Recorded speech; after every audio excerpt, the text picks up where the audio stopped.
Bom dia, queridos. Mais uma vez estamos reunidos com a graça de Deus, com o seu favor, para estudarmos a sua palavra na classe de adultos da Escola Bíblica Dominical da Igreja Evangélica dos Irmãos de Macapá, no centro. Estamos no nosso 7º domingo, se eu ainda não perdi as contas, sem nos reunirmos presencialmente na nossa igreja, mas somos gratos a Deus porque Ele tem nos permitido estarmos juntos, mesmo que de maneira virtual. Agradecemos a Ele porque Ele realmente permitiu essa tecnologia para que nós pudéssemos estar juntos de alguma maneira. Claro que não é o ideal, não é o que a gente quer. Eu acredito também que não é o que Deus quer, né? Jesus foi bem claro, ele disse: onde estiverem 2 ou 3 reunidos em meu nome, ali eu estarei no meio deles. Então nós esperamos pelo dia, né, em que nós poderemos de novo nos reunir no nosso espaço, lá na nossa casa de oração, e juntos agradecermos a Deus por aquilo que Ele tem feito por nós. Estamos orando pelos irmãos, estamos orando por aqueles que estão compartilhando as suas necessidades conosco, mas oramos por todos e cremos que Deus tem nos sustentado, tem nos ajudado nesse momento difícil que nós estamos passando. Hoje já choveu muito aqui, agora, graças a Deus, a chuva deu uma aliviada e nós vamos começar, como sempre, com uma palavra de oração. Oremos. Ó Deus, mais uma vez elevamos os nossos pensamentos a Ti, com gratidão nos nossos corações, porque a Tua palavra nos diz que as misericórdias do Senhor se renovam a cada manhã sobre nós, sobre o mundo inteiro, na verdade. Agradecemos, ó Deus, porque foi o Senhor que nos revelou isso. Agradecemos porque Tu nos deste a vida e, além disso, não por obra de justiça, qualquer obra de justiça que algum de nós tenha praticado, mas o Senhor também nos deu a vida eterna quando enviou o nosso Senhor Jesus Cristo, que é Deus, Deus encarnado, Deus que se tornou homem e que realizou o sacrifício requerido pelo Pai, derramando o seu sangue, pagando o preço dos nossos pecados, satisfazendo a justa justiça de Deus. E pela sua ressurreição, nós obtivemos, nós cremos, o perdão dos nossos pecados, a certeza da vida eterna, a certeza, ó Deus, de que mesmo agora podemos experimentar as bênçãos do céu. Muito obrigado, ó Deus, por essa obra maravilhosa do Senhor em nosso favor. No momento que abrimos a Tua palavra, mais uma vez, ó Deus, pedimos que o Senhor nos abençoe. Livra-nos das distrações, Senhor, livra-nos dos cuidados, mesmo os cuidados mais cotidianos, mesmo os cuidados menores dentro da nossa casa. Ajude-nos a nos concentrarmos nesse tempo, na Tua palavra. Fala conosco, ó Deus, instrui-nos e, por meio da Tua palavra, transforma o nosso coração e a nossa vida. Essa é a nossa oração, não só por nós, mas por todo o Teu povo que ao redor deste planeta se reúne para estudar a Tua palavra. E pedimos isso em nome e pelo amor de Jesus. Amém. Estamos aí naquela noite, aquela longa noite, nós podemos dizer, não é? Em que o nosso Senhor Jesus Cristo se despede dos seus discípulos antes de ser levado à cruz. E hoje nós chegamos no capítulo 16. Convido vocês a abrirem as suas Bíblias para... Hoje nós vamos nos deter mais demoradamente na questão da obra do Espírito Santo.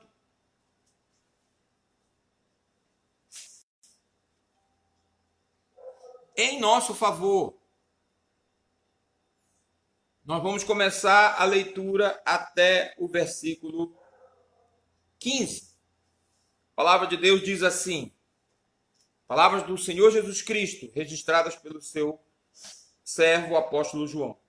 Eu lhes digo estas coisas para que não desanimem da fé, pois vocês serão expulsos das sinagogas, e virá o tempo em que aqueles que os matarem pensarão que estão prestando um serviço sagrado a Deus.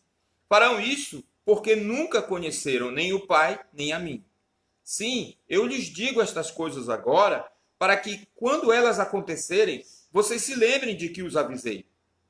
Eu não lhes disse antes, porque ainda estaria com vocês mais um pouco. Agora, porém, vou para aquele que me enviou, e nenhum de vocês me pergunta para onde vou. Em vez disso, entristecem-se por causa do que eu lhes disse. Mas, na verdade, é melhor para vocês que eu vá. Pois se eu não for, o encorajador não virá. Se eu for, eu o enviarei a vocês. Quando ele vier, convencerá o mundo do pecado, da justiça e do juízo. Do pecado, porque o mundo se recusou a crer em mim. Da justiça, porque eu voltarei para o Pai e não me verão mais. Do juízo, porque o governante deste mundo já foi condenado. Há tanta coisa que ainda quero lhes dizer, mas vocês não podem suportar agora. Quando vier o Espírito da verdade, ele os conduzirá a toda a verdade. Não falará por si mesmo, mas dirá o que ouviu e lhes anunciará o que ainda está para acontecer. Ele me glorificará, porque lhes contará tudo o que receber de mim. Tudo que pertence ao Pai é meu. Por isso eu disse, o Espírito lhes contará tudo o que receber de mim. Então, esse é o texto. E, de novo, ao ler esse texto, eu penso nos discípulos, né? Muito cedo, Jesus começou a explicar a eles que era necessário que o Filho do Homem sofresse muitas coisas, fosse rejeitado pelos principais sacerdotes e os anciãos, fosse morto, mas no terceiro dia ressuscitaria. Os discípulos não deram muita atenção, essa é a verdade, para essa palavra de Jesus no início, mas agora, em que a hora em que o nosso Senhor Jesus vai ser preso, Jesus começa a falar especificamente sobre isso. E como ele mesmo diz aqui, ele não falou antes porque ele estava com eles, mas agora ele precisava prepará-los para o que vinha depois. É bom vocês se lembrarem de novo, não é? Que lá no capítulo 13, volte aí um pouco na sua Bíblia, lá no capítulo 13, no versículo 1, naquele preâmbulo que explica para nós o que aconteceu antes da ceia que Jesus tomou com os seus discípulos, antes da sua crucificação, versículo 1 do capítulo 13 diz assim: antes da festa da Páscoa, Jesus sabia que havia chegado sua hora de deixar este mundo e voltar para o Pai. Ele tinha amado seus discípulos durante seu ministério na terra e os amou até o fim. Essa expressão aí, até o fim, é uma expressão muito importante. Eu penso que devo ter dito isso para vocês quando a gente trabalhou esse capítulo. Tomara que eu tenha dito, porque essa expressão significa da ideia de completude no original, da ideia de uma obra que está terminada, de uma obra que está feita. Então, isso é muito importante a gente saber, porque, como eu já disse a vocês várias vezes, o Evangelho de João deixa claro para nós que Deus não improvisa. Tenho insistido muito nesse ponto. Que Deus não pode ser pego de surpresa. Que Deus não precisa remediar o seu plano. Os credos antigos dizem que Jesus foi morto antes da fundação do mundo. E os credos antigos dizem isso porque a palavra de Deus diz isso.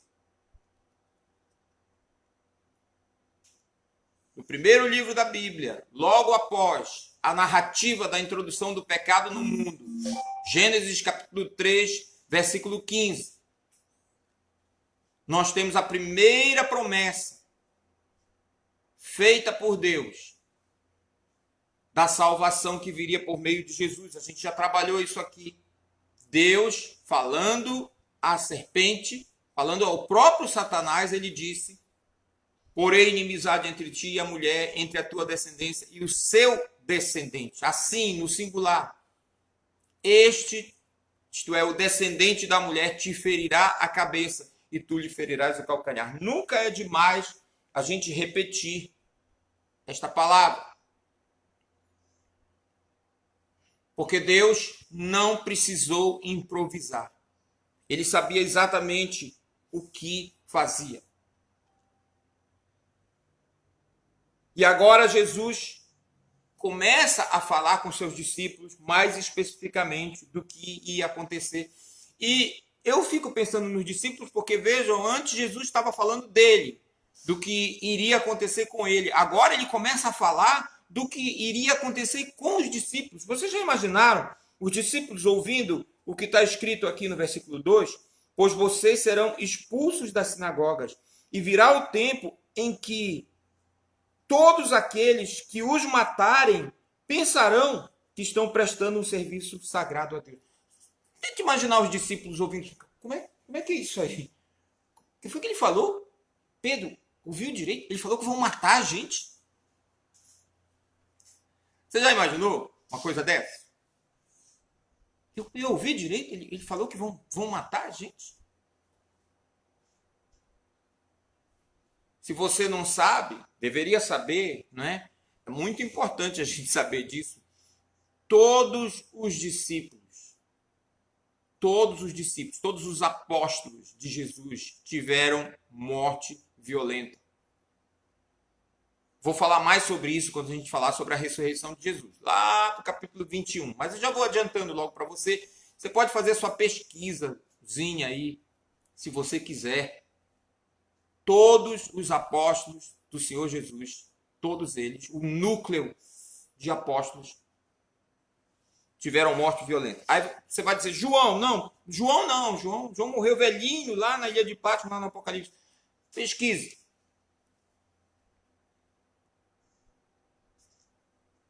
A história, ou pelo menos a tradição da igreja, a gente precisa fazer essa distinção até para agradar aí alguns, né, mais reticentes, mas nós não temos razão nenhuma para duvidar dessa história.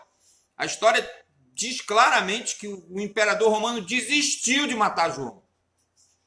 Já tinha tentado várias vezes. Ele sofreu muito antes de morrer. E vários outros discípulos de Jesus, todos do núcleo originário aí, os apóstolos do colégio apostólico, sofreram morte violenta.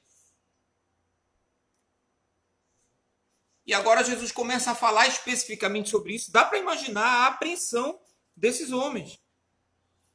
Pois vocês serão expulsos das sinagogas. Aqui não se trata só de uma expulsão assim, né? Estava lá na sinagoga e olhou, olha esse aí, é discípulo de Jesus, vai embora, não vem mais aqui. A sinagoga, desde o período intertestamentário, ela surge nessa época. A sinagoga era uma espécie de como é que eu vou colocar isso para vocês? De poder paralelo dentro da sociedade judaica. Na sinagoga eram registrados os nascimentos. É mais ou menos parecido com o que acontecia no Brasil durante o período imperial, colonial e imperial, que na realidade os registros de nascimento, de morte, era tudo na Igreja Católica. A hierarquia da Igreja Católica cuidava disso aqui no Brasil durante o período colonial e ao longo de todo o Império. esses registros eram realizados lá. As sinagogas eram muito importantes. Elas controlavam a vida religiosa, mas também alguns aspectos da vida civil das pessoas. Ser expulso da sinagoga, ter seu nome riscado lá, né, da membresia da sinagoga, literalmente significava que você estava abandonado à sua própria sorte. Que um judeu devoto não deveria nem olhar para você, não deveria nem lhe cumprimentar.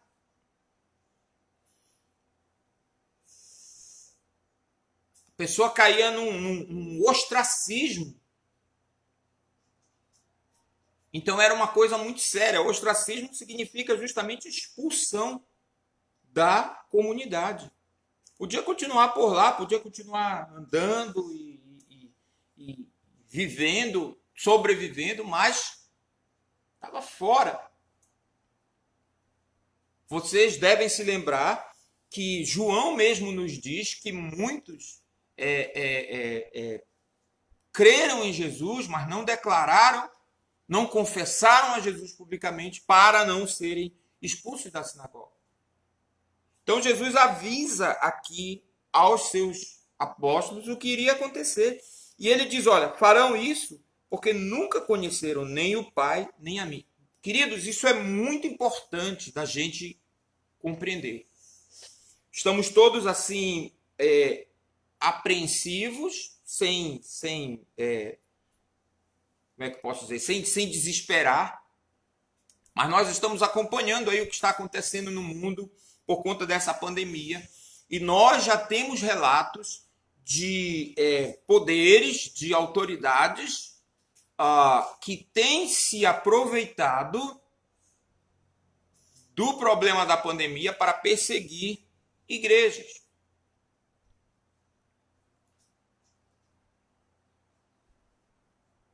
Nós precisamos lembrar sempre que há um poder no mundo. Jesus fala desse poder aqui.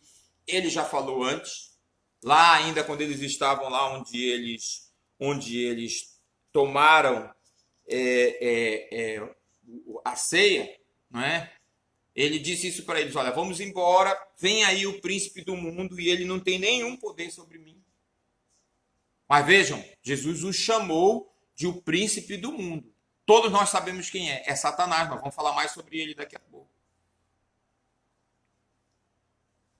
É o príncipe do mundo. Todos os governos, não importa o que o governante aí de plantão, em qualquer lugar, inclusive aqui no Brasil, diga, fale, o sistema gentílico, o sistema mundial é tributário de Satanás. Ele é o Deus deste século, o Deus desta era, ele é o príncipe deste mundo, porque Deus permitiu que assim fosse. Se você já estudou alguma coisa sobre a doutrina de Satanás, você sabe disso. Aliás, todo crente deve saber disso.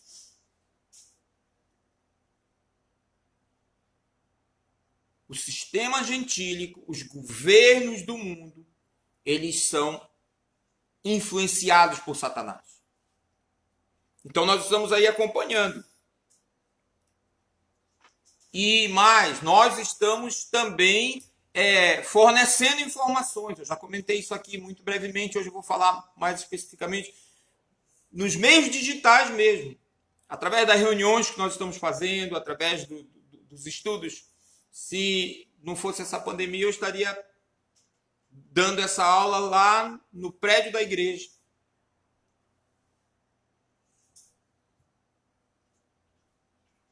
Um alcance limitado, sem dúvida, basicamente restrito aos irmãos que congregam conosco lá. Quando você coloca na internet, ganha o mundo.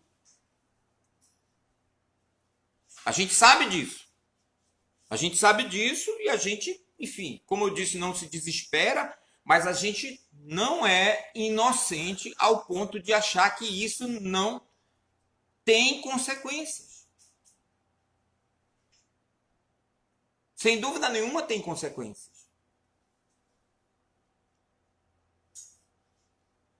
Na medida em que um poder está aí recolhendo essas informações. Mas o que Jesus diz claramente aqui é que eles fariam isso, os líderes religiosos, no caso, as autoridades civis e religiosas e eclesiásticas, mas eles vão fazer isso porque eles não conhecem ao Pai nem a mim.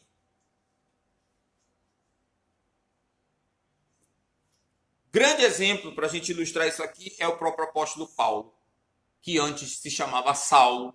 Nós conhecemos a história dele. Nós já lemos aqui Atos capítulo 9, começando com capítulo anterior, com a morte de Estevão, mas no capítulo 9 nós temos ali o trabalho de Paulo, que na época se chamava Saulo, e a expressão que está lá é assolava. Ele passou por cima da igreja com um rolo compressor. Uma experiência que Paulo, mesmo depois de convertido, ainda o incomodava. É impressionante isso. Você já leu os escritos de Paulo, as cartas de Paulo, você sabe disso. Ele confessou várias vezes: eu persegui a igreja de Deus. Por isso ele se considerava o menor dos apóstolos. Mas ele afirma claramente que ele imaginava que estava fazendo, enquanto ele fazia isso, que estava agradando a Deus. Eu quero chamar a sua atenção, Atos capítulo 9, versículo 1 e 2, a gente conhece bem, mas vamos lá para Atos capítulo 26, versículos 9 a 11. Avance aí um pouco. Eu já comentei esse discurso de Paulo em outras ocasiões. Vejam o que Paulo diz aqui, preste atenção.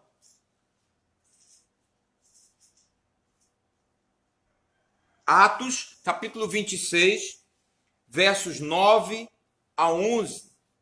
Diz assim, Paulo está falando aqui para o rei Agripa II, né, e para o governador Festo. Ele está sendo, na realidade, ouvido no tribunal lá por eles. E ele diz assim: eu costumava pensar que era minha obrigação empenhar-me em me opor ao nome de Jesus, o Nazareno. Foi exatamente o que fiz em Jerusalém.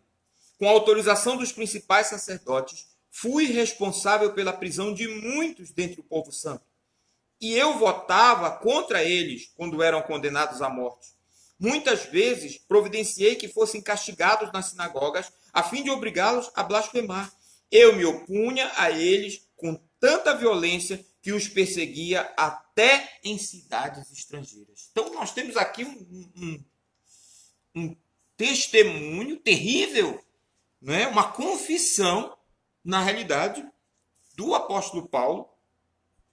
E ele diz claramente, olha, eu fazendo isso, perseguindo os cristãos, matando, torturando, obrigando-os a blasfemar, eu realmente pensava que era minha obrigação.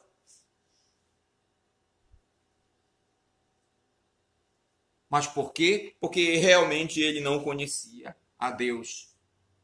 E se você não leu, leia essa história depois. Ele vai contar em detalhes para o Festo, para o rei Agripa II, o que aconteceu, a maneira como Jesus o encontrou no caminho lá para Damasco e graciosamente o salvou. Apesar de tudo que ele fez contra o nome de Jesus. Esse é Cristo. Ele faz isso, de fato.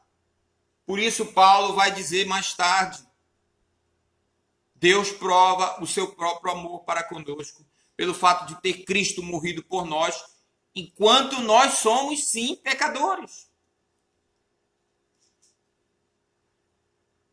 E lá em Romanos também, capítulo 10, versículo 2, vamos dar uma olhada lá, falando sobre os seus, avança mais um pouco aí na tua Bíblia, falando sobre os seus compatriotas, né? O povo de Israel. Atos capítulo 10, versículo 2.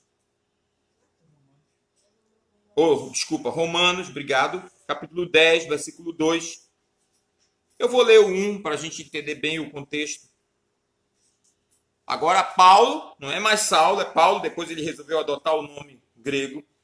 E ele diz assim: irmãos, o desejo de meu coração e minha oração a Deus é que o povo de Israel seja salvo. Sei da dedicação deles por Deus, mas é entusiasmo sem entendimento. Esse é que é o ponto.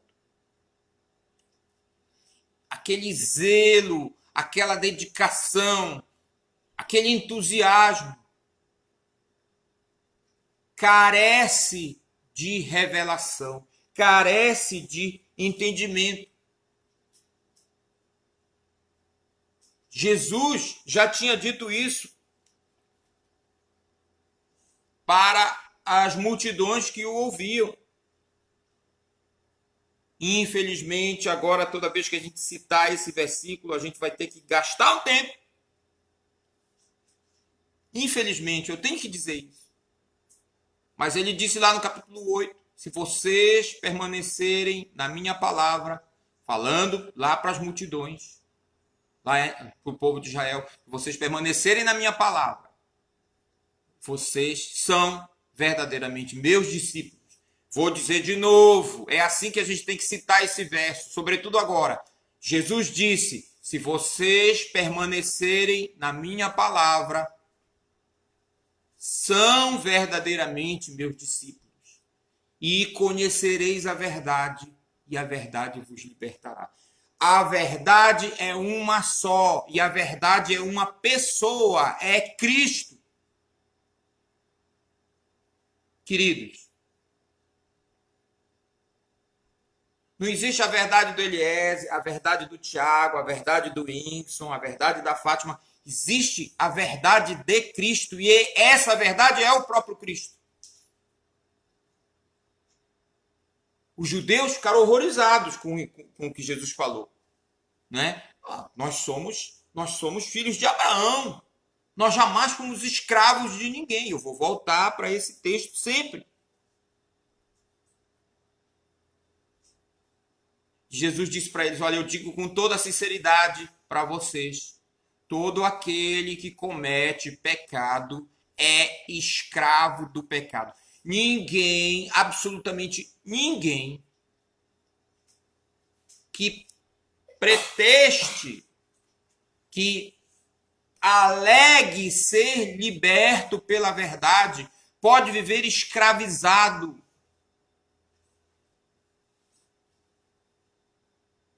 Ninguém. Escravizado pelo ódio, escravizado pelo rancor.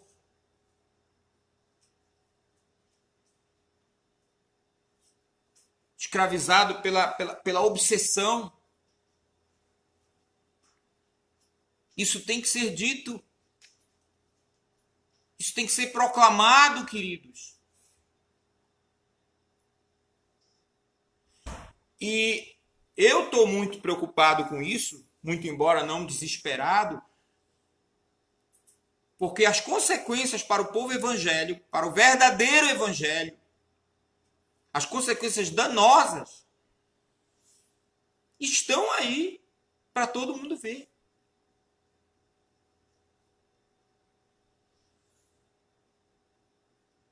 Agora, todos nós que somos evangélicos, temos que ficar nos desculpando, temos que ficar nos explicando. Porque pessoas que alegam estarem nas nossas fileiras estão se comportando de uma maneira reprovável, de uma forma que nós devemos condenar.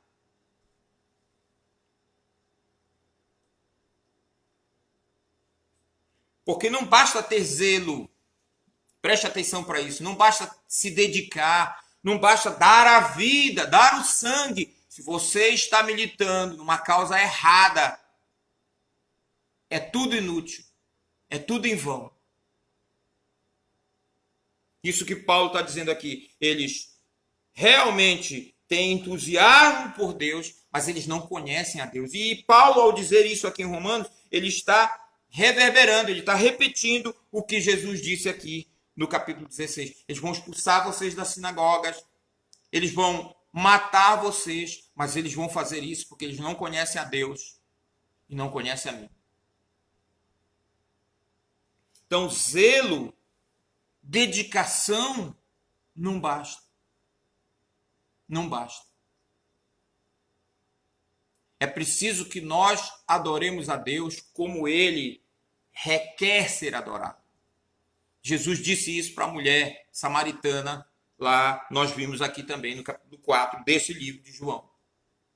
Deus é espírito e importa que os seus adoradores o adorem em espírito e em verdade. E não é por acaso que Jesus vai começar a falar do Espírito Santo agora aqui, de novo. Ele começou a falar do Espírito Santo, nós vimos no capítulo 14, como eu falei para vocês, a gente ia voltar, não é, a falar do Espírito Santo aqui no capítulo 16. No versículo 5 diz assim: agora, porém, vou para aquele que me enviou, e nenhum de vocês me pergunta para onde vou. Em vez disso, entristecem-se por causa do que eu lhes disse. Claro, né? Os discípulos ficaram acabrunhados, perturbados, talvez imersos nos seus próprios pensamentos, talvez tentando assimilar aquilo que Jesus estava dizendo. Versículo 7. Mas, na verdade, é melhor para vocês que eu vá, pois se eu não for, o encorajador não virá. Se eu for, eu o enviarei a vocês. E quando ele vier, convencerá o mundo do pecado, da justiça e do juízo. Então vejam, Jesus está dizendo aqui para os discípulos, olha, eu preciso ir. De novo, Deus tem um plano, Deus tem uma obra, essa obra tem início, meio e fim. E depois de promover a purificação dos pecados, era necessário que Jesus voltasse e assentasse à direita da majestade nas alturas. Isso está escrito lá na Epístola aos Hebreus, capítulo 1. E então o Espírito Santo viria para realizar a obra que Deus também já tinha determinado. Então Jesus diz para os discípulos, olha, está tudo no seu lugar.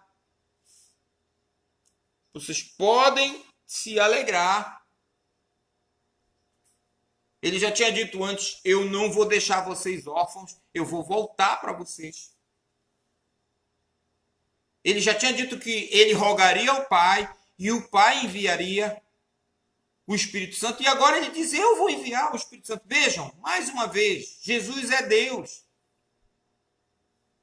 Vocês lembram que ele falou lá no capítulo 14? Eu rogarei ao Pai e ele enviará o encorajador. A palavra grega é parácletos. O consolador. Já expliquei esse termo. É um auxiliador. Um termo que, inclusive, era usado judicialmente também. É o assistente do advogado. É o cara que está lá em outras... lá no próprio, na primeira epístola de João, ele usa essa palavra em relação ao Senhor Jesus Cristo. Jesus é o nosso advogado, o Espírito Santo é o nosso ajudador. Eu recomendei, quando nós falamos sobre isso no capítulo 14, que vocês lessem o livro Cristianismo Puro e Simples. Eu não sei se alguém aí leu, não é? Hoje eu vou ler, vou dar uma pequena palhinha, né, sobre isso. E vou insistir que vocês leiam esse livro. Pelo menos essa parte desse livro é a última parte, além da personalidade, os primeiros passos na doutrina da Trindade, do C.S. Lewis. Mas eu quero ler aqui, enfim, aqui não tem como saber qual é a página, porque eu vou ler aqui no formato, aqui no Kindle, mas Aqui, no meu aqui é posição 2348. Não sei se em outro aparelho vai ser a mesma coisa. Compre esse livro, invista nesse livro. No Kindle, olha, não estou ganhando nada da Amazon para fazer essa propaganda, viu? Mas R$ 26, menos que uma pizza. Pelo menos uma pizza do tamanho que a gente come aqui em casa. Menos que uma pizza. R$ 26, um pouquinho mais, tem uns centavos aí. Adquira esse livro. Eu tenho certeza que vai abençoar você. Então, ele diz aqui, o C.S. Lewis, eis o que quero dizer. Um cristão comum se ajoelha para fazer as suas preces. E com isso estará tentando entrar em contato com Deus. Mas, se ele for cristão, saberá que é Deus quem o está capacitando a orar. O Deus, por assim dizer, que está dentro dele. Não se esqueçam que Jesus falou que o Espírito Santo estaria para sempre conosco. Ele é o nosso régio hóspede, como eu disse há 2 semanas atrás. Mas ele, isto é, esse cristão, sabe também que todo o seu conhecimento real de Deus vem por meio de Cristo, o homem que era Deus, e eu acrescentaria, e que é Deus, que tem Cristo ao seu lado, o cristão, ajudando-o a orar, orando por ele, por meio do Espírito Santo. Você consegue ver o que está acontecendo? Deus é o ser para o qual ele, o cristão, está orando, o objetivo que ele, o cristão, está tentando alcançar. Deus também é algo dentro dele que o está fazendo seguir em frente, o poder motivador. Deus também é a estrada ou ponte que ele terá de percorrer para alcançar o objetivo. Assim, toda a vida tríplice do ser tripessoal está realmente se dando nesse pequeno quarto comum, onde uma pessoa comum está fazendo suas orações. Olha, eu acho isso maravilhoso, eu acho isso lindo. E como eu disse, eu estou lendo aqui um pequeno trecho. O apóstolo Paulo, lá na Epístola aos Romanos, ele explica melhor para nós essa questão da intercessão do Espírito. E eu disse para vocês que eu ia voltar para essa questão de falar em meu nome, né? Tudo que pedirdes em meu nome, disse Jesus, isso farei. Nada vocês têm pedido no meu nome, mas agora, tudo que vocês pedirem no meu nome, eu o farei. Precisamos tomar muito cuidado quando nós dizemos isso. João 14, versículo 13. Só aí para registro. Jesus disse, vocês podem pedir qualquer coisa em meu nome e eu o farei para que o Filho glorifique o Pai. Sim, peçam qualquer coisa em meu nome e eu o farei. O que quer dizer isso? O que quer dizer isso? Estamos, por exemplo, pedindo a Deus para nos guardar durante essa pandemia. Mas a gente está falando aqui, esse capítulo 16, todo o contexto aqui é o quê? Perseguição. Aliás, a palavra que Jesus usa aqui para dizer que o Espírito convencerá o mundo do pecado é um termo judicial.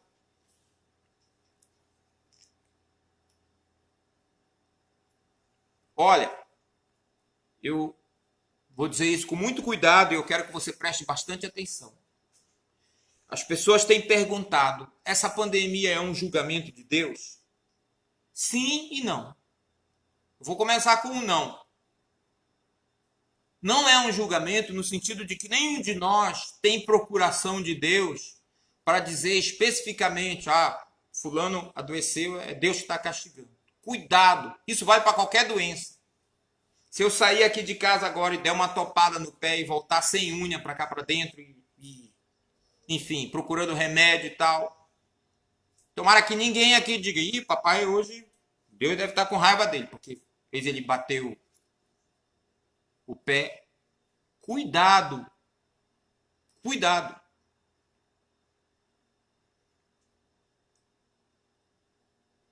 Mas também a pandemia é um julgamento no sentido de que toda doença, todo desajuste nesse mundo é consequência do pecado. Então, nós podemos dizer que Deus está julgando todos nós, raça humana, por conta do nosso pecado. Isso pode ser dito. Vocês estão me entendendo?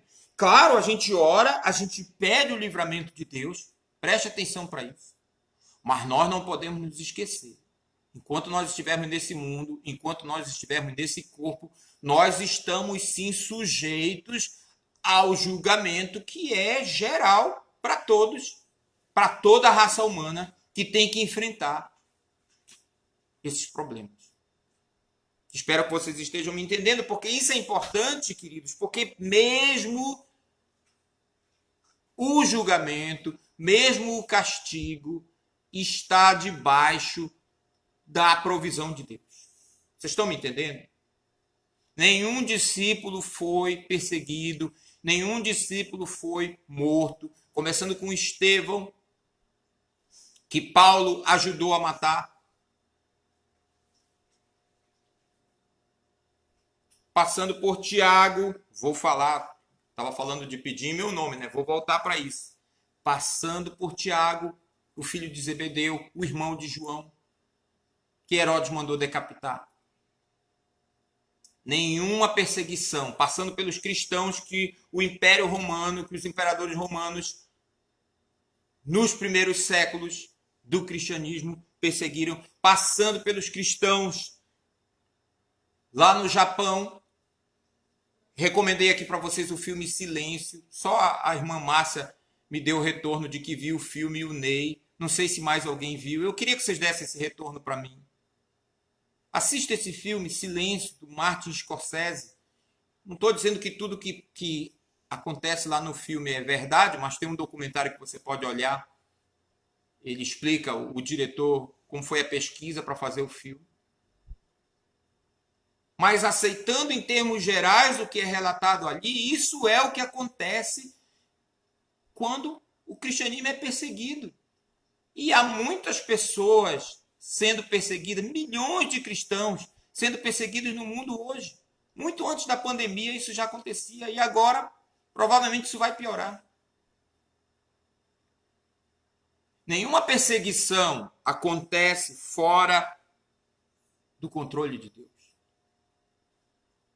Então a gente pede, claro, e a gente pede em nome de Jesus que nós sejamos livres, mas a gente precisa lembrar disso. Se o próprio Senhor Jesus, na agonia do Getsemane, disse, contudo, não seja feita a minha vontade, sim a tua, nós não podemos agir de maneira diferente. Eu acho que foi o James Kennedy que disse isso, mas se não foi, eu vou pedir perdão realmente. E vou pesquisar, vou ver. Eu li isso em algum lugar. Mas eu achei muito interessante como ele colocou. Eu já até compartilhei isso com vocês em outros momentos. O nome de Jesus não é uma bainha que você costura no final da sua oração para que Deus ouça você.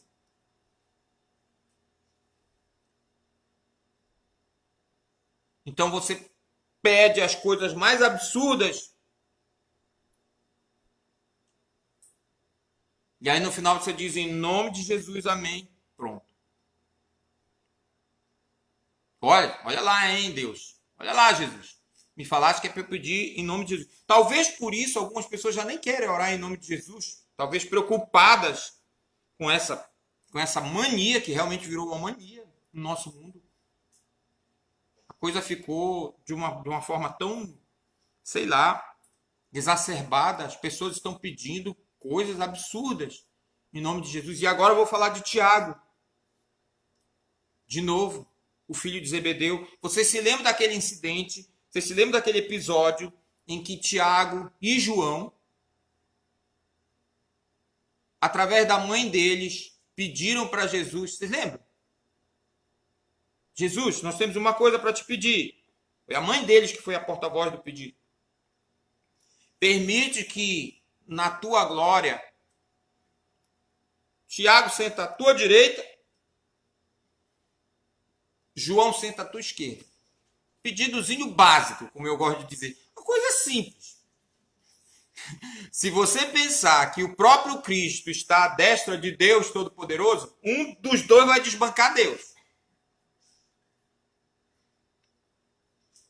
Um pedidozinho básico que provocou a ira dos outros discípulos. Vocês conhecem essa história. Se não conhece, dê uma olhada lá.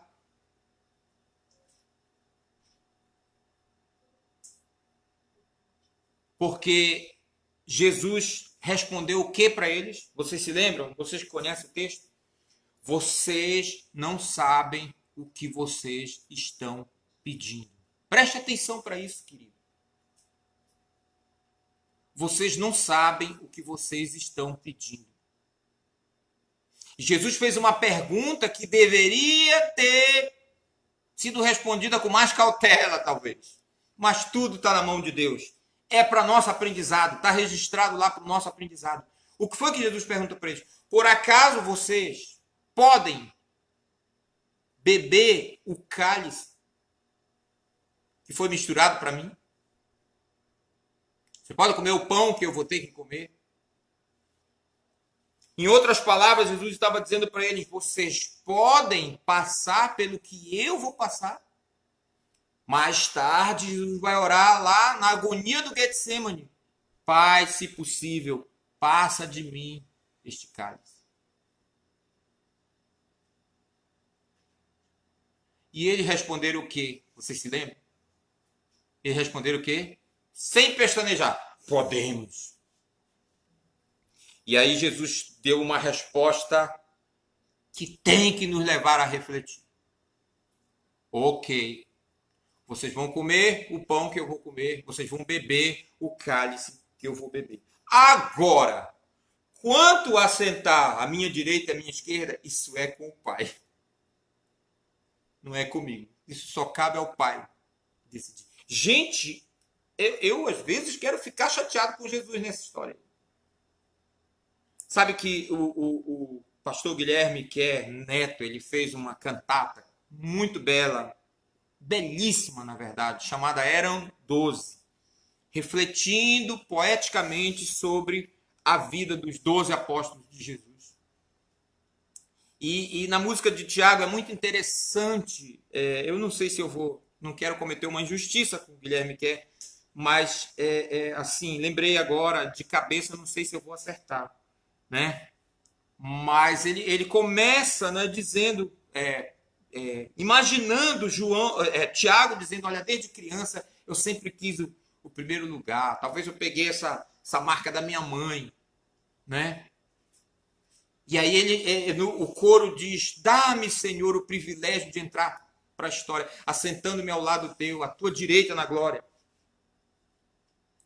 E o Guilherme Kerr faz Jesus dizer, em resposta, né? É muito bonita, eu não vou nem tentar dizer a primeira parte, mas ele faz Jesus perguntar, tu podes passar pelo que eu vou passar? Ter a minha vida despedaçada, sofrer como se uma peçonha, como se um veneno fosse inoculado em mim? E aí ele diz assim, Tiago, meu filho mimado, Boanerges, meu filho querido, é a espada de Herodes, o teu fardo, primeiro entre todos, ferido. E foi exatamente o que aconteceu. Tiago foi o primeiro a morrer, muito cedo, está lá no livro de Atos. Decapitado. Herodes mandou decapitá-lo. Cuidado com o que você pede para Jesus. Cuidado com o que você pede para Deus. Não seja descuidado. Não seja descuidado. Porque se você pede algo em nome de Jesus, querido, é bom que você se assegure que Jesus aprova o que você está pedindo. Vocês estão me entendendo? Qual é a pessoa que com bom senso, em boa consciência, usa o nome de uma outra pessoa para querer conseguir algo, se essa pessoa não concorda com isso? Tem muita gente por aí pedindo para Jesus, pedindo para Deus, em nome de Jesus, um monte de coisa que Jesus não aprova.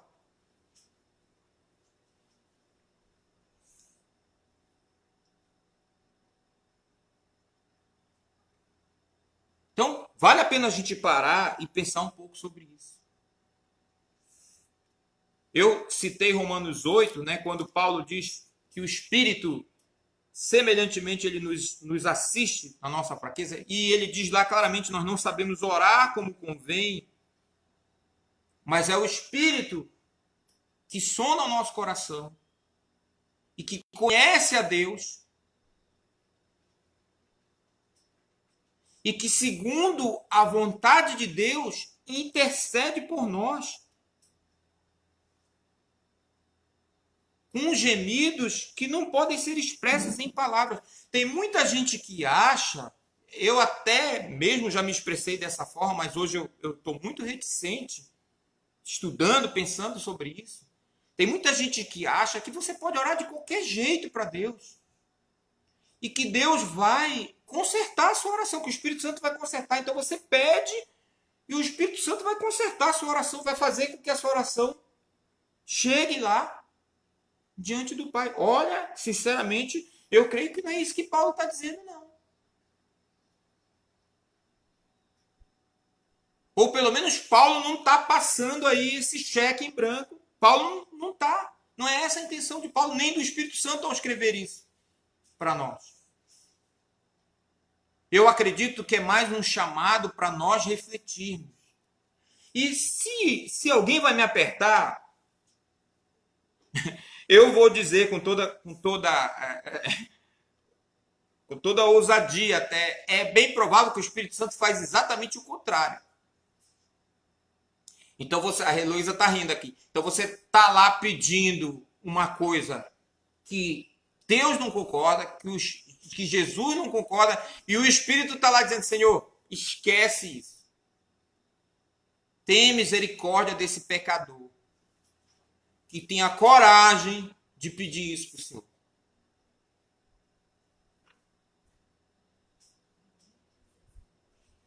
É mais provável que é isso que o Espírito está fazendo, porque ele conhece as nossas fraquezas. A Bíblia diz que ele conhece a nossa estrutura e sabe que nós somos pobres. Portanto, nós devemos tomar muito cuidado mesmo. Às vezes eu penso, isso são coisas, impressões minhas, tá, queridos? Você deve pensar, você deve analisar, se você achar que não se aproveita isso aí, esqueça. Mas às vezes eu penso também que há muita pretensão nas nossas orações. Às vezes as nossas orações estão específicas demais. Então eu quero comprar uma casa, eu digo para Deus, olha, eu quero comprar uma casa com 5 cômodos, se possível, pelo menos 3 suítes. Eu quero um bairro assim, do bairro tal para o bairro tal, eu quero uma taxa de juros de 1,5%, no máximo.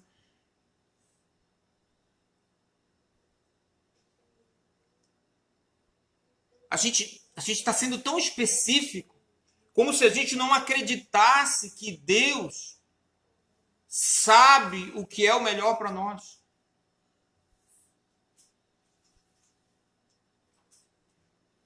Eu estou me sentindo ruim, então eu vou lá no hospital. Aí, olha, hora para chegar lá e encontrar o doutor fulano de tal lá, que é meu médico pessoal, que sabe, conhece, talvez está de plantão hoje.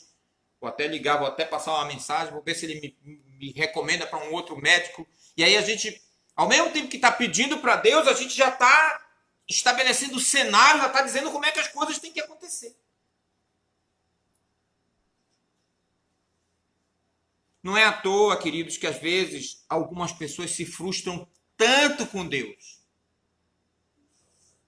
Sabe por quê? Porque elas foram específicas demais. E Deus simplesmente não está obrigado a atender os nossos caprichos. Ele não precisa ser informado por nós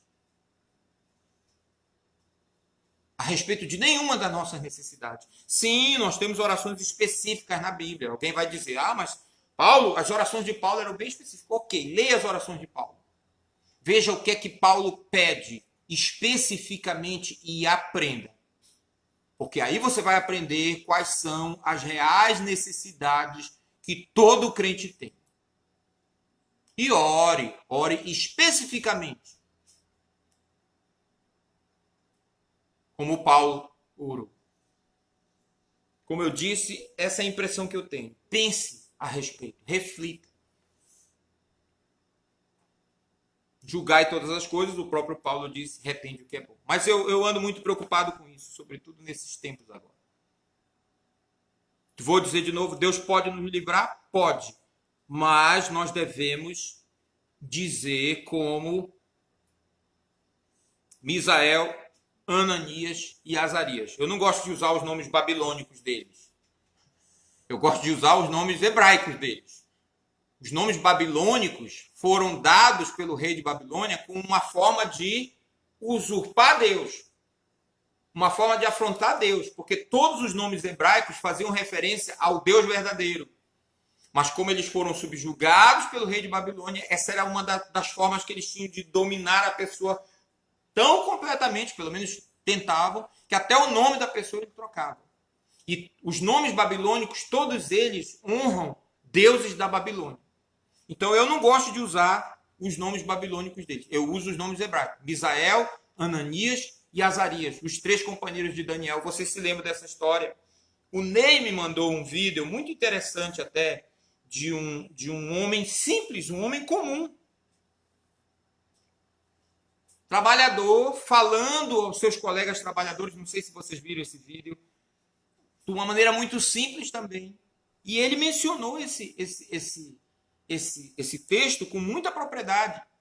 Quando Nabucodonosor fez a estátua, quando Nabucodonosor mandou que todos adorassem lá, e os 3 ficaram lá em pé, não se curvaram à imagem. E Nabucodonosor chamou os 3 e disse, olha, o que está acontecendo com vocês? Eu vou mandar tocar de novo. Se vocês não se curvarem e adorarem a imagem que eu fiz, vocês vão ser torrados na fornalha. E é já. E aí, Nabucodonosor fez aquela pergunta que ele se arrependeu depois.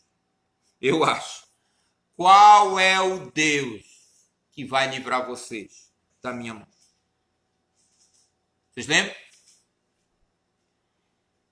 E aí ele respondeu, olha, quanto a isso nem precisava de te responder, Nabucodonosor. Se o nosso Deus, se o Deus a quem nós servimos, quiser, ele vai nos livrar da fornalha e da tua mão, ó rei. Agora, se ele não quiser, saiba que nós não vamos nos curvar a essa imagem. Que fé! E olha, a gente tem que dizer, né? Deus quis, naquele incidente, naquele episódio, que eles fossem livres. Para testemunho de Nabucodonosor, de todo aquele povo lá que viu. Mas esse é o mesmo Deus que em outras ocasiões permitiu que os cristãos fossem mortos. Permitiu que os seus servos fossem mortos. Então nós devemos tomar muito cuidado. Muito cuidado mesmo. Falando de novo sobre essa pandemia, eu tenho ouvido cristãos, pelo menos alegados cristãos, dizerem, olha, não tem coronavírus, não tem nada, eu sigo a Jesus, eu sirvo a Jesus, Jesus vai me livrar. Em nome de Jesus, eu estou livre desse vírus. Eu digo amém, mas acrescento, cuidado, querido. Não haja com presunção. Não haja com presunção.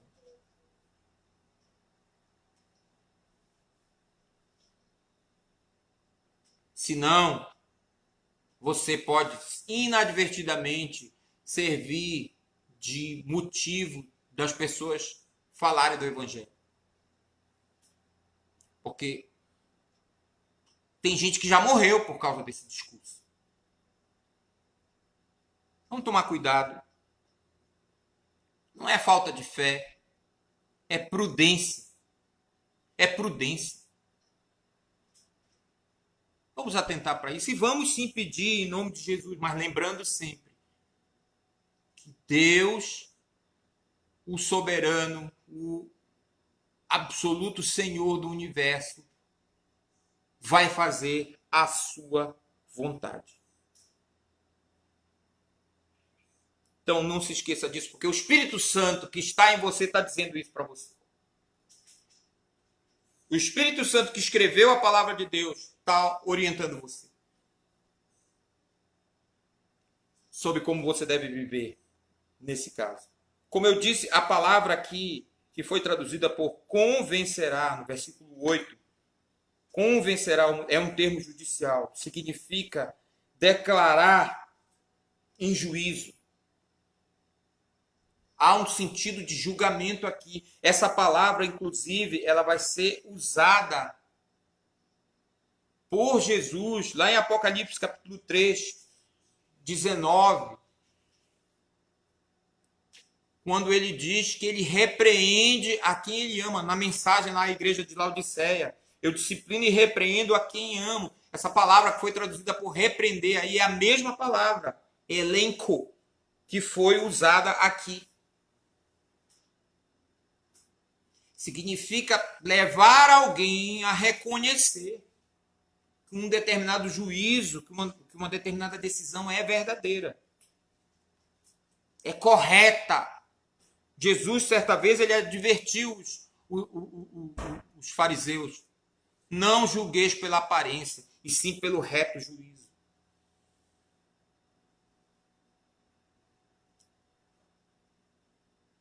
Eu vou ilustrar isso aqui. Às vezes eu ajudo o Joel a fazer atividades aqui em casa, atividades da escola. Sabe que tem uma atividade que todo mundo fez, mas todo mundo detesta, mas ajuda bastante quando você está alfabetizando matematicamente uma criança. É aquela coisa de fazer aquela... Eu não sou professor de matemática, tá? E não vou discutir aqui teoria de ensino, mas enfim. Me ajudou todos os meus filhos aquela atividade de copiar números. 1, 2, 3, 4, 5, 6, até uma dezena, e depois segunda dezena, 11, 12, 13, 14, 15, 16. Todo mundo que fez essa atividade e todo mundo que já ajudou uma criança a fazer essa atividade sabe o que acontece, né? Às vezes o moleque já está cansado, a vista já está cansada, aí o que é que ele faz? Ele pula um determinado número, né? Aí ele vai lá, né?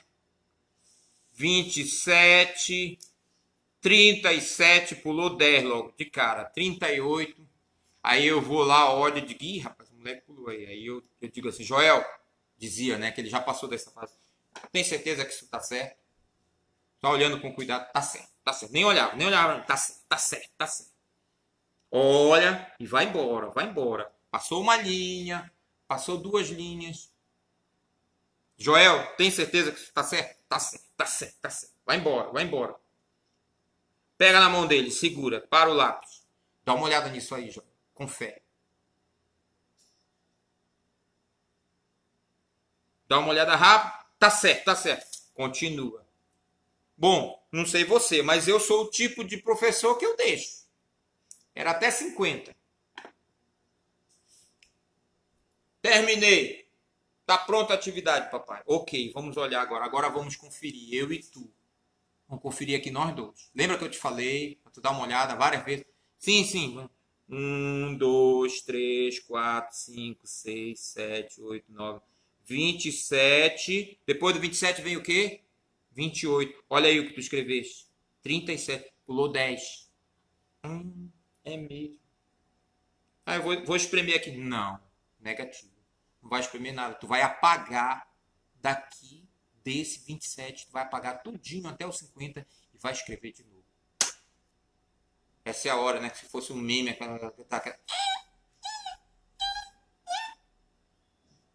é duro? Ai, que castigo. Isso aí, nossa, que maldade com a criança. Querido, eu vou lhe dizer, funciona. Funciona. Muitas vezes Deus faz isso com a gente. E preste atenção, que Jesus disse que o Espírito convenceria o mundo, não é só os crentes, é o mundo do quê? Do pecado, a mártia, né? Ou hamártia, que é a palavra bíblica para pecado.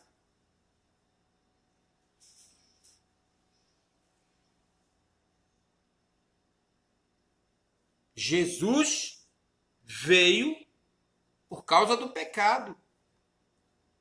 Jesus veio porque o pecado precisava de uma satisfação. A alma que pecar, essa morrerá. Deus disse.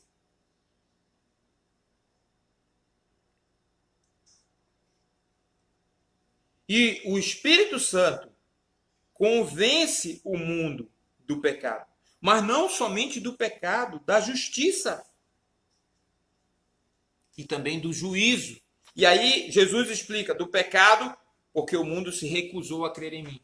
O julgamento é este, que a luz veio ao mundo e os homens amaram mais as trevas do que a luz, porque suas obras eram más.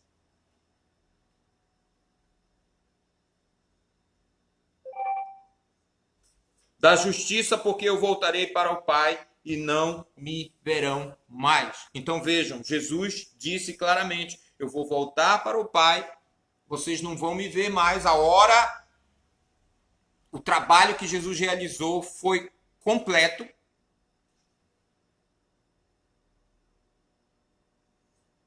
Jesus não vai mais morrer de novo. Já ouviu esse povo que diz isso? Ah, Jesus é que não cai na besteira de voltar nesse mundo de novo. Vão matar ele, vão fazer pior do que fizeram. Não, querido, não vão não.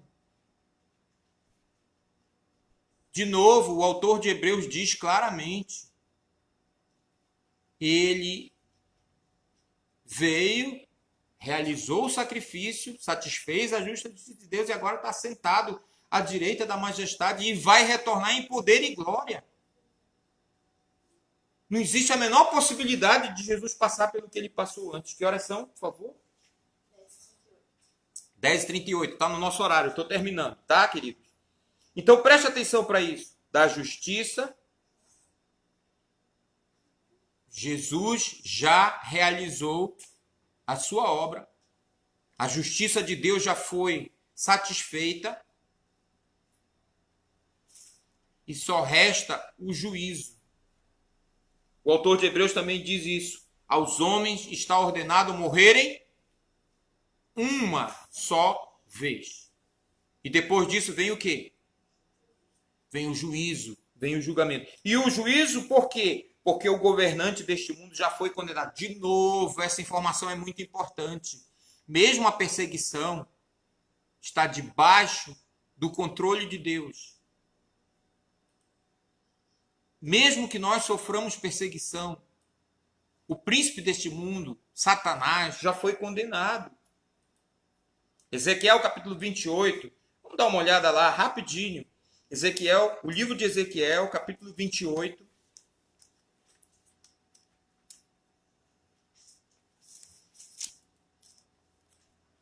Você tem aí antes de Daniel, né? O livro de Ezequiel. O pessoal está decorando aí a ordem dos livros da Bíblia, né? As crianças, os adolescentes, que bom. Bom, nós não vamos ler toda a passagem. Só um instantinho, deixa eu ver. Nós não vamos ler toda a passagem.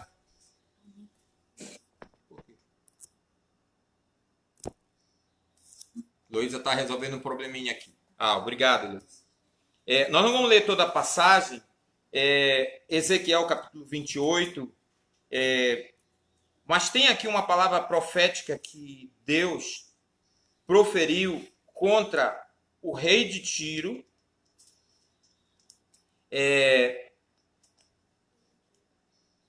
Ezequiel capítulo 28. O governante de Tiro, né? Essa passagem é uma passagem importante porque, como muita coisa na profecia bíblica, essa mensagem ultrapassa a pessoa humana, o homem para quem ela foi dirigida primeiramente, vamos dizer assim, e tem implicações espirituais.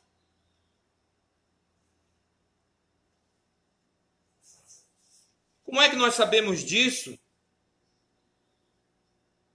Olhe comigo, antes da gente ler o verso que a gente vai ler especificamente, o versículo 11, Ezequiel capítulo 28, versículo 11. Diz assim: também recebi esta mensagem do Senhor. Filho do homem, entoe este cântico fúnebre para o rei de Tiro. Então, a passagem foi inicialmente, primeiramente, transmitida para o rei de Tiro, ok? Que era uma cidade que tinha lá, no litoral lá do Mediterrâneo. Transmita-lhe a seguinte mensagem do Senhor soberano. E aí começa: você era o modelo de perfeição, cheio de sabedoria e beleza. Versículo 13, preste atenção. Você estava no Éden, o jardim de Deus. Suas roupas eram enfeitadas com todas as pedras preciosas, rubi, topázio, esmeralda, crisólito, e por aí vai. Foram-lhe entregues no dia em que você foi criado. Preste atenção. Aqui nós temos elementos para afirmar que essa passagem, como eu disse, essa profecia passa do rei de Tiro e atinge o próprio Satanás. O rei de Tiro nunca esteve no Éden. O rei de Tiro não foi criado, ele nasceu. No dia em que você nasceu, seria o termo correto. O rei de Tiro não recebeu essa honra no dia em que ele foi criado. E principalmente, versículo 14, eu o ungi e escolhi como querubim guardião. Você tinha acesso ao monte santo de Deus e andava entre as pedras cintilantes. Era irrepreensível em tudo que fazia, desde o dia em que foi criado, até que se achou maldade em você. E aqui começa a descrição terrível de como Lúcifer, o anjo de luz, se transformou em Satanás. Uma coisa horrível mesmo. Mas o versículo que eu quero chamar a atenção de vocês é o versículo 18.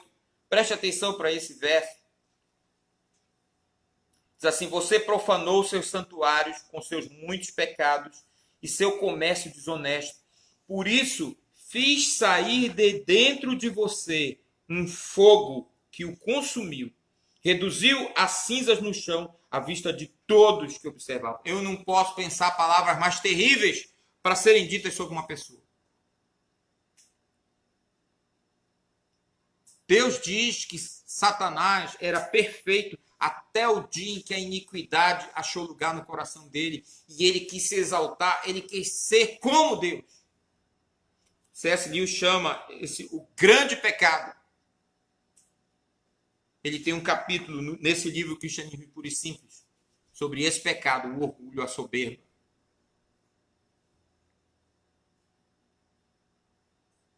Que está sempre aí à espreita, mesmo de nós crentes. É fácil a gente se orgulhar, muito fácil. A nossa luta tem que ser constante.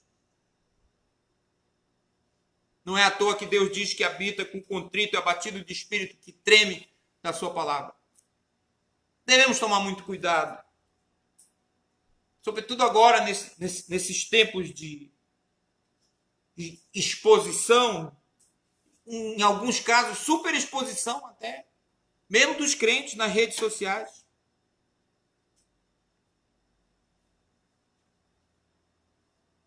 Devemos tomar cuidado. O orgulho está sempre à espreita.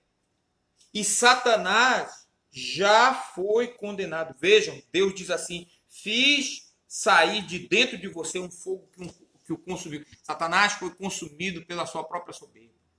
E olha, isso acontece com muita gente. Às vezes você vê pessoas que ascendem, é uma coisa impressionante. Se tornam ensimesmadas. E aí você olha e diz assim: uau, lá vem a queda. A Bíblia diz: a soberba precede, vem antes da ruína. E a altivez do espírito vem antes da queda. Pessoas que começam muitas vezes humildemente, até falando em Deus, reconhecendo Deus, pelo menos aparentemente. Depois elas se enchem de orgulho e aí caem.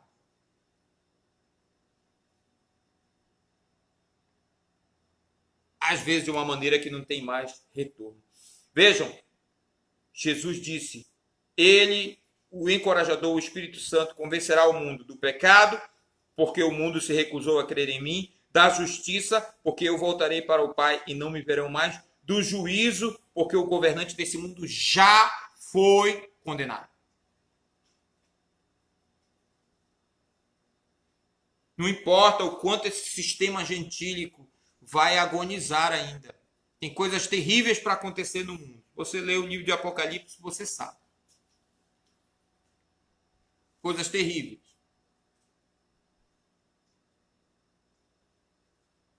Não sou otimista nem um pouco com relação a essas soluções que o sistema gentílico mundial vai arrumar e a coisa está andando.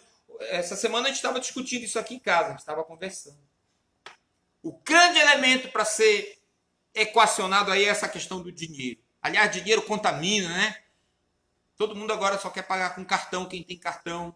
Porque você dá uma nota e aí você pega a nota de volta. Eu vi uma senhora, eu achei interessante. Ela não pegou o dinheiro lá na padaria antes da mulher da padaria jogar o álcool no dinheiro todinho. Ela, não vou pegar. Não, mas a minha mão está higiênica. Não, joga álcool aí nesse dinheiro. E a mulher teve que jogar, não teve jeito. Aí ela pegou. E já existe, a tecnologia já está aí. Eu perguntei pro pessoal aqui em casa, e aí, vocês vão aceitar ser chipado? Põe um chipzinho aqui na mão. Pronto, basta aproximar lá do mecanismo lá. Paga. E aí? Perguntei pro pessoal aqui de casa, se de repente o governo obrigasse, ó, é o seguinte, a partir de agora, acaba com esse negócio de cartão, acaba com esse negócio de... É aqui, ó, é na mão. Vocês iam aceitar? O pessoal aqui em casa ficou meio assim. Alguns não me deram resposta até hoje. Né? O Winkson disse que vai mandar colocar na mão esquerda, porque o texto de Apocalipse diz que é na mão direita. O problema vai ser se o decreto que decidir isso colocar que é na mão direita que tem que colocar. E aí? Não vou entrar aqui em detalhes escatológicos, mas eu só estou provocando. E se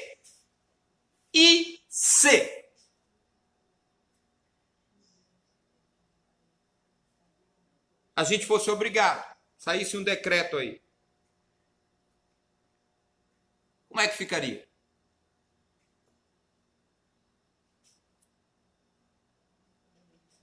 Não importa. O príncipe deste mundo já está julgado. Se a gente vai morrer de fome, se a gente vai morrer de doença, se a gente vai morrer pela espada, se a gente vai morrer... Não importa. Jesus já venceu. Ele vai terminar dizendo isso. Jesus já venceu, querido. Jesus já venceu. 12. Há tanta coisa que ainda quero lhes dizer, mas vocês não podem suportar agora. Fico pensando em algum discípulo dizendo, puxa, tem mais coisa ainda. Tem mais coisa. Quando vier o Espírito da verdade, ele os conduzirá a toda a verdade. Olha que coisa linda isso, gente. Não falará por si mesmo, mas lhes dirá o que ouviu e lhes anunciará o que ainda está para acontecer. Ele me glorificará, porque lhes contará tudo o que receber de mim. Olha, isso aqui é muito importante, porque tem muita gente por aí dizendo que está falando pelo Espírito Santo. Aliás, é o livro de Jeremias que diz isso, né? Eu não me lembro exatamente o capítulo agora, mas tem uma palavra profética de Jeremias condenando os profetas que diziam falar em nome de Deus. que diziam: sonhei. A internet está cheia disso. Agora, nesse dia de pandemia, o povo anda sonhando aí, é uma coisa impressionante. Preste atenção, porque diz assim, olha: quando vier o Espírito da verdade, ele os conduzirá a toda a verdade. Não falará por si mesmo, mas lhes dirá o que ouviu e lhes anunciará o que ainda está para acontecer. Ele, versículo 14, que é muito importante, me glorificará, porque lhes contará tudo o que receber de mim. Esse é o teste. Veja se essa pessoa que está falando, aliás, 1 de João fala sobre isso. 1 João 4, amados, não descrédito a qualquer espírito, porque muitos falsos profetas têm saído pelo mundo afora, está escrito lá.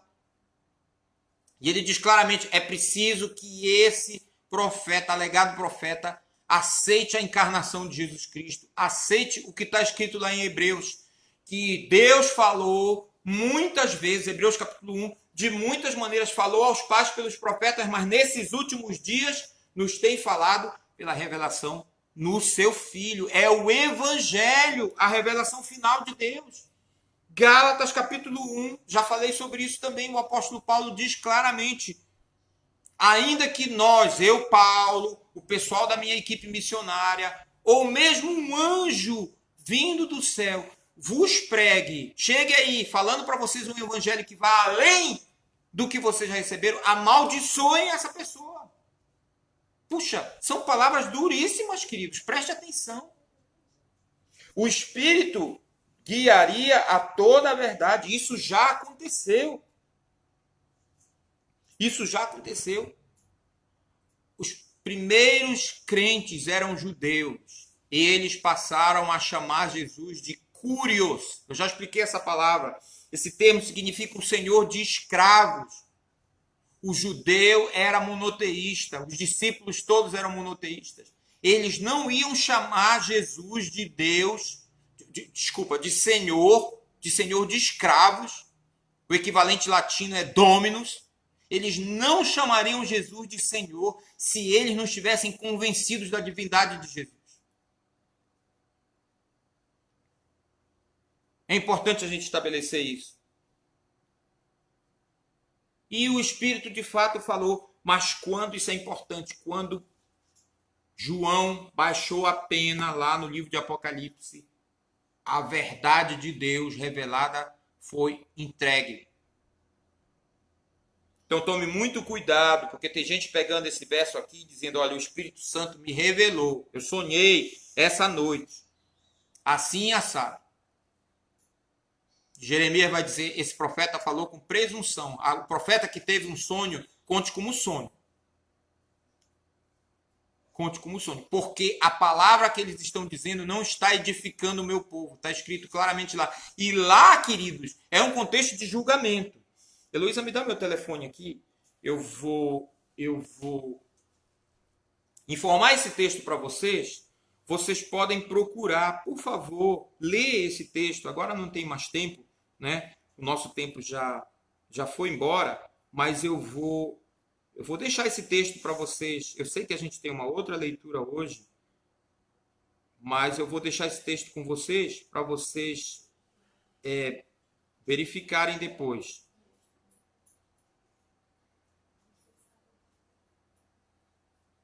Só um momento, por favor. É porque me ocorreu aqui agora. Jeremias, capítulo 23. Ah, não tem jeito. Bora lá.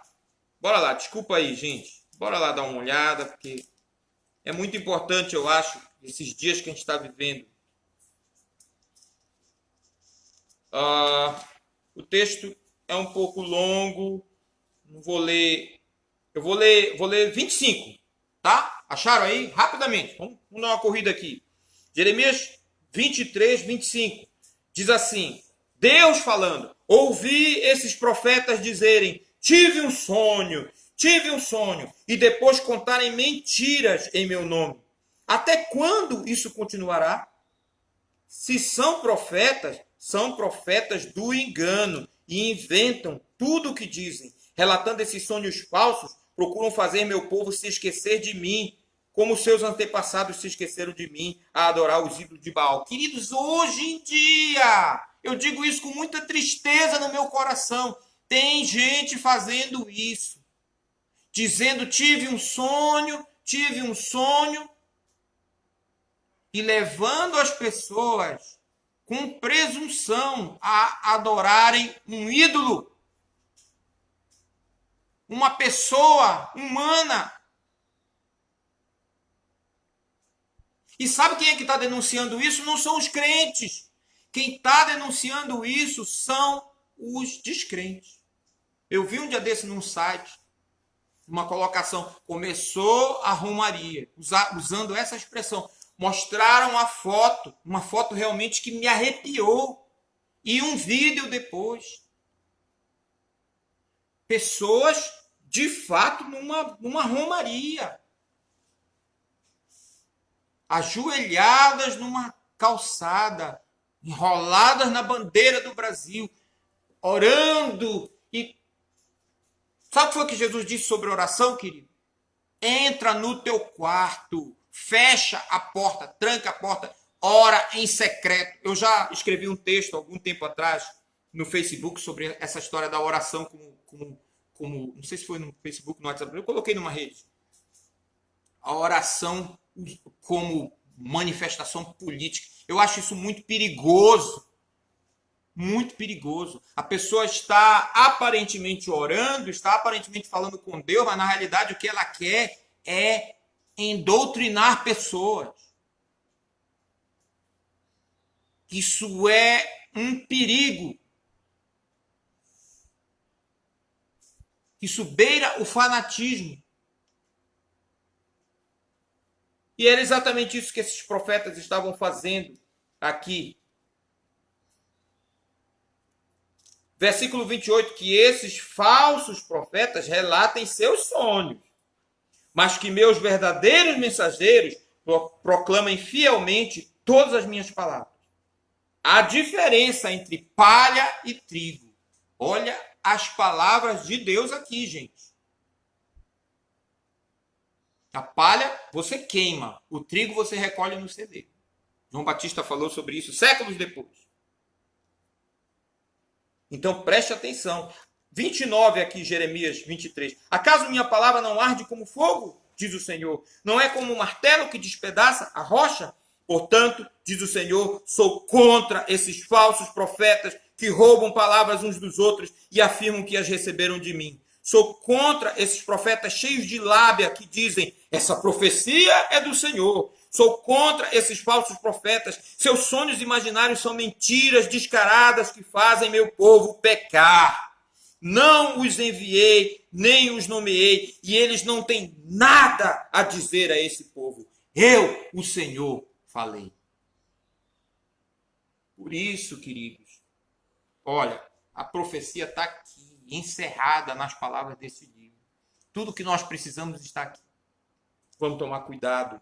Vamos tomar muito cuidado e pedir que o Espírito Santo nos ajude, ele que escreveu a palavra de Deus, a entender aquilo que a palavra de Deus diz. E eu acho interessante, mais tarde, o apóstolo Paulo vai falar para os filipenses, olha, se vocês têm alguma dúvida sobre aquilo que eu estou dizendo, isso Deus vai esclarecer vocês também. Paulo não tinha a menor dúvida. Ele disse, olha, reconheçam que as palavras que eu estou dizendo para vocês, elas me foram dadas por Deus. E ele vai dizer também em 1 Coríntios capítulo 12, versículo 3, ninguém fala Senhor Jesus, senão pelo Espírito de Deus. É muito fácil você reconhecer um Espírito verdadeiro, um profeta verdadeiro, de um falso profeta. Se ele é fiel a essa palavra aqui, você vai crer. O Espírito Santo vai levar você a crer. E, de novo, cuidado com essa história que a Bíblia é incompreensível, a Bíblia tem vários significados negativos. Dá para entender a Bíblia. O Espírito Santo, que é o autor da Bíblia, nos ajuda. Ele convence o mundo inteiro do pecado, da justiça e do juízo. Dá trabalho? A gente tem que estudar? Tem. Mas é possível. Deus falou conosco em termos que nós podemos entender, querido. Nós precisamos confiar nisso. Que o Espírito Santo nos conta tudo aquilo que ele recebeu de Deus.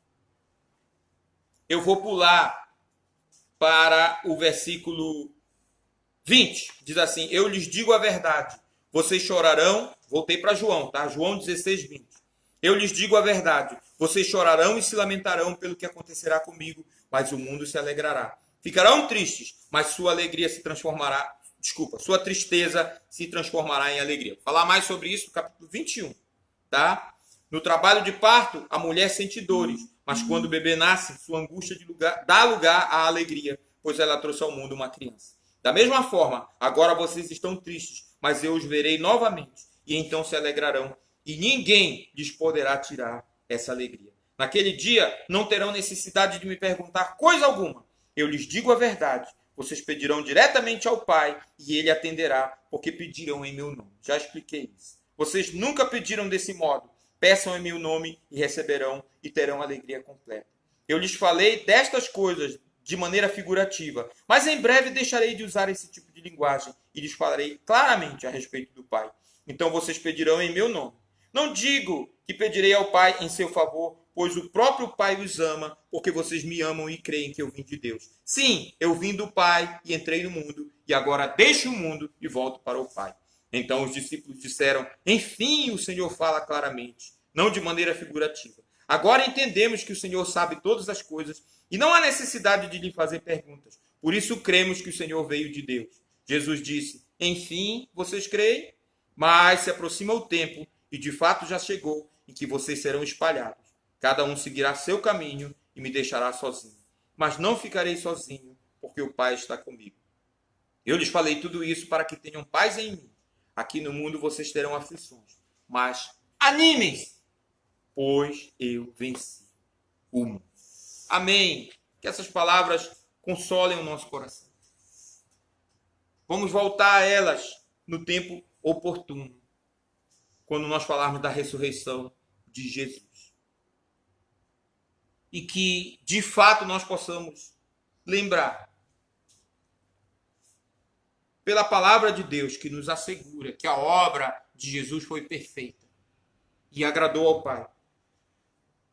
E que foi completa, definitiva. Vamos crer nisso, vamos confiar nisso e ter bom ânimo de que, de fato, Jesus já venceu o mundo. Vamos orar. Senhor, mais uma vez nós agradecemos a Ti,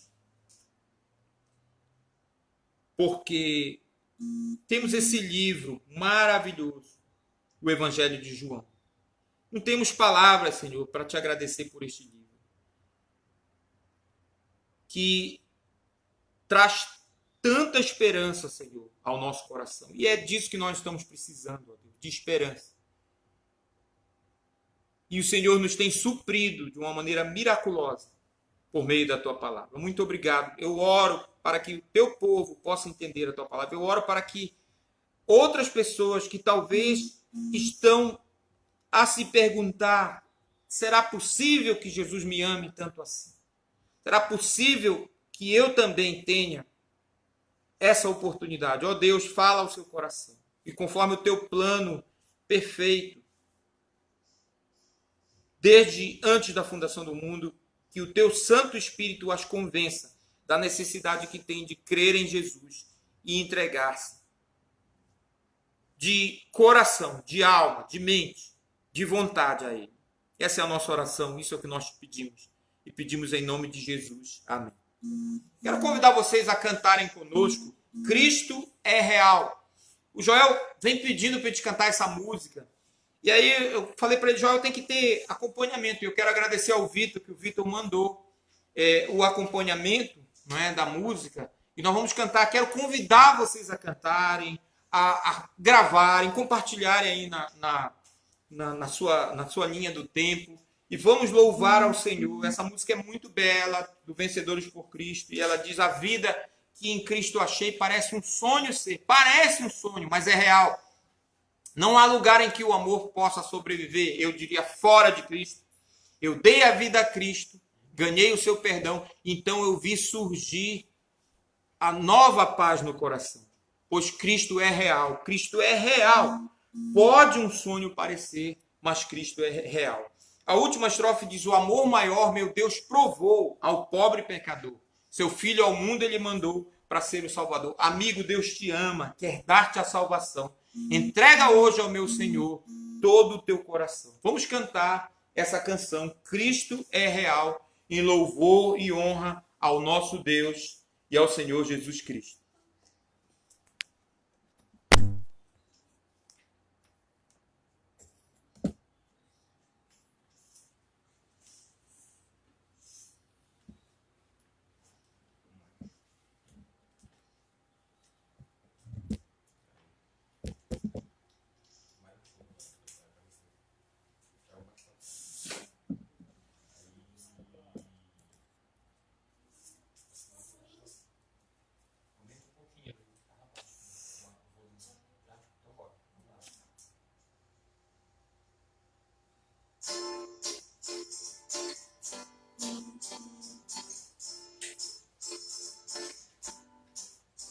A vida que em Cristo achei parece um sonho ser. Não há lugar em que o amor possa sobreviver. Eu dei a vida a Cristo, ganhei o seu perdão. Então eu vi surgir a nova paz no coração. Pois Cristo é real, Cristo é real. Pode um sonho parecer, mas Cristo é real.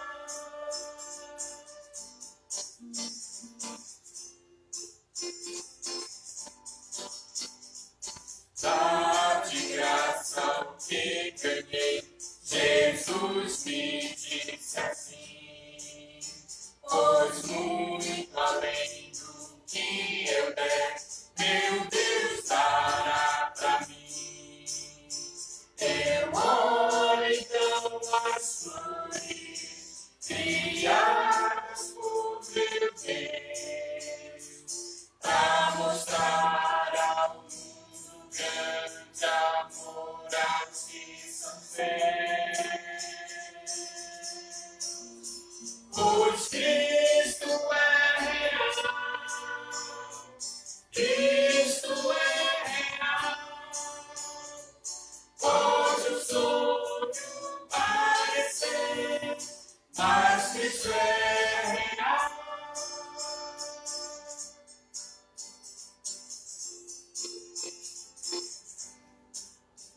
O amor maior que Deus provou ao pobre pecador. Seu filho ao mundo ele mandou pra ser o Salvador. Amigo, Deus te ama, quer dar a salvação. Entrega hoje ao meu Senhor todo o teu coração. Pois Cristo é real, Cristo é real. Pode o sonho parecer, mas Cristo é real. Cristo é real, Cristo é real. Pode o sonho parecer, mas Cristo é real. Amém, queridos? Deus nos abençoe, muita saudade, grande abraço a todos. Até mais, bom domingo.